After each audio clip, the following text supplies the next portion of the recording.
Well, it certainly has been quite some time since I've made an update about the Crystal Red Shrimp Tank experiment, and there are some things that I have noticed and some things that I have changed that I think is worth documenting. So, several times over the course of the period that I've had these shrimp, which, as you can see, they're not in this tank anymore, except for this last little straggler right there. Hey, buddy. Hey, he's shrimping around. He seems happy for the moment. But I moved the shrimp because I had a situation where they just kept dying one after the next, And of course, when that happens, you check your water parameters. Now, here's the funny thing. Ammonia, nitrate, all perfectly acceptable levels. They're right where I wanted them to be.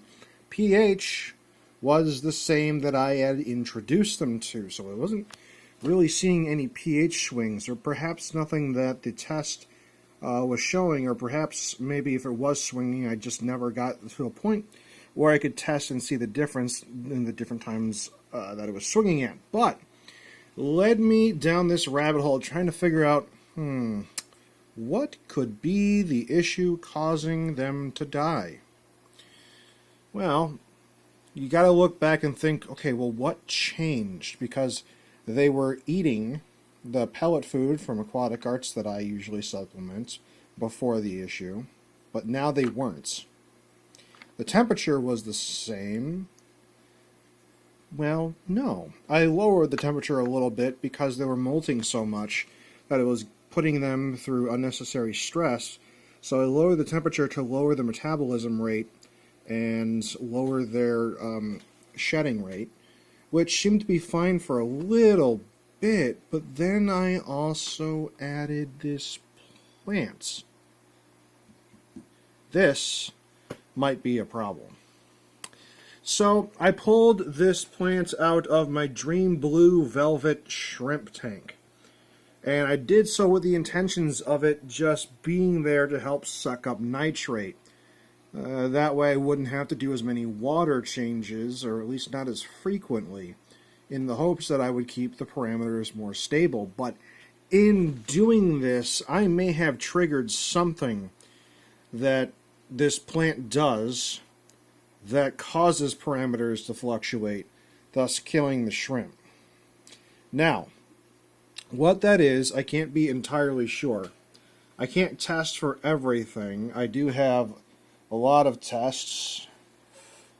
I do a lot of testing, and I understand that this experiment is outside of the recommended parameters. However, for the several months that I've had them, I still have some of the original shrimp that were purchased over 3 to 4 months ago. So they've survived much longer than most people would have ever given them credit for in these conditions. However, it all started, as far as I can remember, when I put this plant in the tank. You see, the first thing that I noticed is that they weren't eating the pellet food anymore.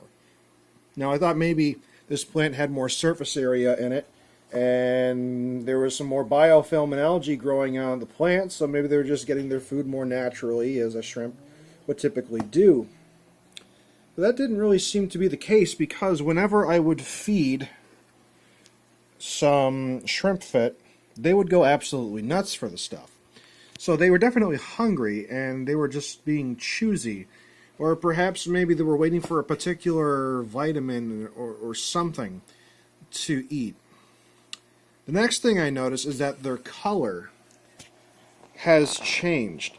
The white was still white, but the red had gone from this bright, vibrant red to this sort of dark...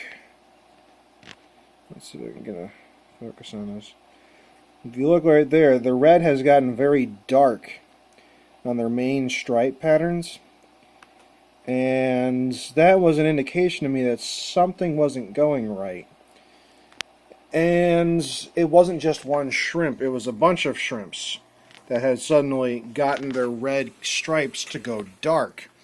So the coloration changed, they weren't eating as much, they weren't skadoodling about as much either. So I thought, okay, let's try changing some things around. Now, it is the middle of winter. that window right there, perhaps, may have some temperature fluctuations just from the way it is. It's a thin single pane window, and it does get well below freezing outside, but this room is heated and insulated, so I'm not entirely sure that would be the issue. Plus I have a plastic film over it to prevent drafts and such, so I'm not convinced the temperature externally is affecting this tank, especially when I have an adjustable water heater keeping everything at a specific temperature with very little fluctuation in the general temperature, because the thermal mass of this water is pretty stable at 10 gallons. And this is a 100-watt heater, so if it suddenly got cold, it would be able to compensate without an issue. So I thought, okay, just to try, I'm going to raise the temperature up from 70 to 73, 74. That's about where it is right now. And, well, it didn't seem to do much. I was trying to get their metabolism to come back up so that when I fed them their supplemental food, they would eat it and then hopefully get some nutrition from that, but that didn't seem to be working. Then I decided, okay, you know what? Another thing that I did do is I removed the rabbit snails from their tank and put the rabbit snails in their own tank. Now here's the thing about snails. Shrimp actually do get some benefit from their poop. Shrimp poop has some microbes left over it that shrimp will kind of nibble on, and there's actually some good things that can come from the shrimp eating the leftovers, kind of like what plants get from manure. There are vitamins or some sort of nutrients that come through in poop. So I decided, okay, I'll put some of the rabbit snails back in. Granted, I didn't put a bunch of them back in. I just put 2 or 3. And they were small ones, and it would have been far too soon to really deduce anything from that part of the experiment. But given that they're the little chonkers and not the big chonkers, you know, they probably weren't going to poop as much either, but they are eating the vegetation that is growing around. Now, one thing I also noticed is that the algae is definitely doing its thing with photosynthesis, you know, consumes carbon dioxide and releases oxygen, or carbon monoxide, whatever. And anywho, its end result is releasing oxygen. That's why you see the bubbles coming around the algae. It's even why you see bubbles coming out of the plant. Now, when I first started this tank, there was no algae building up on the sides of the tank, and if there was, I would scrape them. I decided not to do that with this tank because I wanted the shrimp to eventually just be able to graze as they please and eat the algae however they want. But I suspect something involving this process suddenly changing with this clump of plants was too much of a change, and that's what ultimately caused the problem. So when it comes to shrimp, I really don't believe that the specific water parameters are as important as people like to make them out to be. I believe that stability is far more important. Don't go chasing numbers, but definitely attain stability in the tank so that parameters don't fluctuate. And I think this plant has something to do with fluctuating parameters.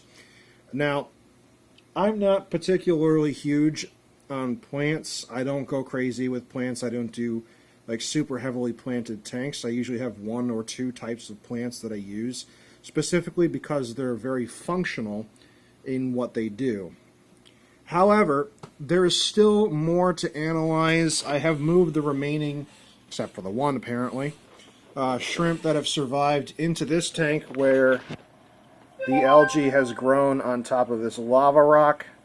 So there's plenty of surface area, there's some driftwood, and I'm hoping maybe there'll be some sort of difference in here that I can notice. And if they do better in a tank setup like this, then I will transform this tank to match that tank setup subsequently. But Only time will tell, and it's going to take more experimentation and analysis to determine that.